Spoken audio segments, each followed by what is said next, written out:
पणजे कदंबाच्या बस स्टँडातलो हो धुंवर उजो लागलो तो आटपा हाडटा म्हणल्यार 10 फायर ब्रिगेडींक सुमार 3 वरां लागली। RTO ऑफिस काबार, डॉक्युमेंटांचो गोबर जालो। सेफ्टी ऑडिट जावनूय ही गजाल घडल्या म्हूण कळटा। 5:15 सुमार एक प्रायवेट वालो आपली बस घेवन भितर आयलो, सो ताणें तो धुंवर येता तो पळयलो कदंबा बस स्टँड। सो तेणें आमचो एक ट्रॅफिक इंचार्ज आसले तेणें सांगलें धुंवर येता। सो ताबडतोब तो वचून पळोवपाक लागलो धुंवर खंयसून येता तो। सो तेणें पळयलें की ते रेजिडेन्शियल सुपर मार्केट आहा थिंगासून सारको उजो लागला भितर।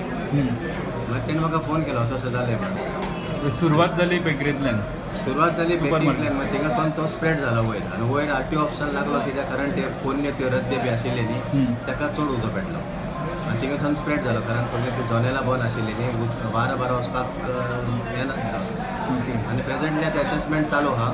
Now it is under control. No human casualties have been reported, but massive property damage to RTO office and down stall of residents. And दूसरी stop काय जावन किती नुकसान आसपाक it is more than 1 crore. More than 1 crore. सुमार कोटीवयर मालमत्ता काबार जाल्या। कदंबाक मोठो फटको। फायर ब्रिगेडीन सांगले जवळ 10-12 फायर टेंडर्स रोखडे पावले, उजो पावलेलो। आता किती डॅमेज जाला ताची असेसमेंट चालू आसा। एनफोर्समेंट ऑफिस बरोच डॅमेज जाला। रजिस्ट्रेशन ऑफिसूय ऑलमोस्ट 1/4 रिकॉर्ड्स बी अफेक्ट जाले।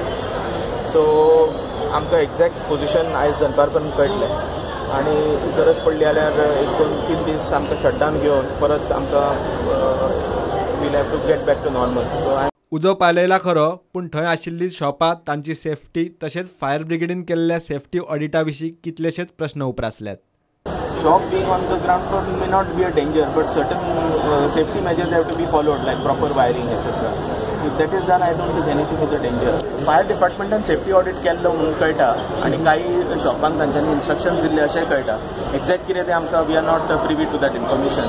पण अशें जर पयलीं जर जाल्लें जाल्यार आनी फायर ऑडिट जाल्या जाल्यार कंप्लायन्स जावंक जाय आशिल्लें।